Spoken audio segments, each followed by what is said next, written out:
Kannada cinema పరిశ్రమ నుంచి వచ్చిన కేస్ ఆఫ్ కొండన అనే థ్రిల్లర్ మూవీ ప్రేక్షకులను ఆకట్టుకుంటోంది. పోలీసు అధికారి హంతకుడిగా మారడం మరియు సీరియల్ కిల్లర్ కథతో ఈ సినిమా సాగుతుంది.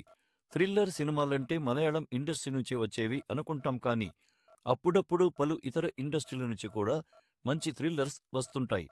అలాంటిదే ఈ కన్నడ మూవీ కేస్ ఆఫ్ కొండాన.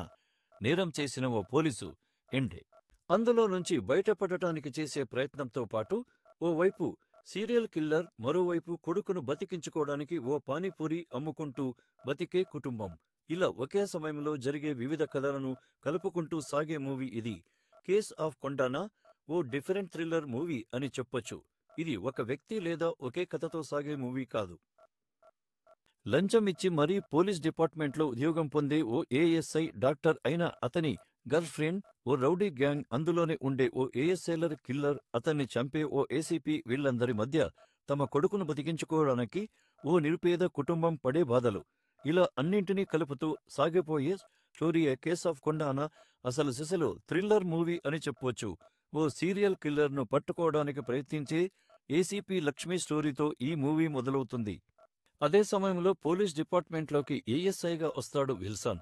తొలి రోజే పోలీస్ స్టేషన్ ముందే ఓ గూండాతో గొడవపడతాడు. మరోవైపు అరుదైన వ్యాధితో బాధపడుతున్న తమ కొడుకుని తినలేందో ప్రయత్నించే ఓ నిరుపేద కుటుంబాన్ని కూడా మొదట్లోనే పరిచయం చేస్తారు.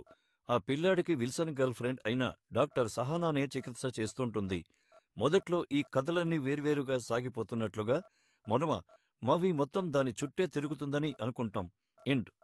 కానీ ఏఎస్ఐ విల్సన్ ఊహించని పరిస్థితుల్లో చేసే ఓ హత్య సినిమాను మరో మలుపు తిప్పుతుంది. ఆ హత్యతోనే ఈ కథలన్నీ ఎలా కలుస్తాయన్నది ఈ కేస్ ఆఫ్ కొండానా మూవీ. అతడు చేసే ఆ హత్య మరికొందరు పోలీసుల మరణానికి ఎలా కారణమవుతుంది? తాను చేసిన ఈ హత్యను కప్పిపుచ్చుకోవడానికి విల్సన్ చేసే ప్రయత్నాలు ఏంటి? ఇందులో తన తండ్రిని కోల్పోయిన ఏసీపీ లక్ష్మి ఏం చేయబోతోంది? ఎండ్. ఇందులో తన తండ్రిని కోల్పోయిన ఏసీపీ లక్ష్మి చేయబోతోంది. అప్పటికే తమ గ్యాంగ్లోని సీరియల్ కిల్లర్ను చంపిన ఏసీపీ లక్ష్మిపై ప్రతీకారం తీర్చుకోవాలని చూస్తున్న రౌడీ గ్యాంగ్ ఈ కథలో తీసుకొచ్చే ట్విస్ట్ ఏంటి అన్నది కేస్ ఆఫ్ కొండానా మూవీలో చూడొచ్చు. ఈ కేస్ ఆఫ్ కొండానా మూవీ గతేడాది జనవరి 2026న థియేటర్లలో రిలీజ్ అయింది. దేవి ప్రసాద్ శెట్టి ఈ మూవీకి కథ అందించి డైరెక్ట్ చేశాడు. సినిమాను కూడా అతడే నిర్మించాడు. విజయ్ రాఘవేంద్రతో కలిసి ప్రసాద్ ఎండ్.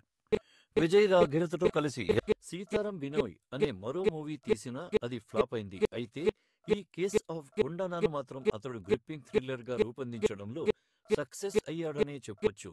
సినిమాలో లోపాలు లేవని కాదు, కానీ మూవీ చివరి గంట 15 నిమిషాలు అందించే థ్రిల్ ముందు వాటిని మరచిపోవచ్చు. ఈ సినిమా అమెజాన్ ప్రైమ్ వీడియోలో కన్నడ ఆడియోతో స్ట్రీమింగ్ అవుతోంది. సిటీవీలో ఫ్రీగా చూడొచ్చు. మొత్తంగాన ఒక ఆసక్తికరమైన థ్రిల్లర్ ఎండ్. అనూహ్యమైన ట్విస్టులు, టర్న్స్ తో కూడిన ఈ సినిమా ప్రేక్షకులను కట్టిపడేస్తుంది. యూట్యూబ్లో ఉచితంగా చూడొచ్చు. ఎండ్.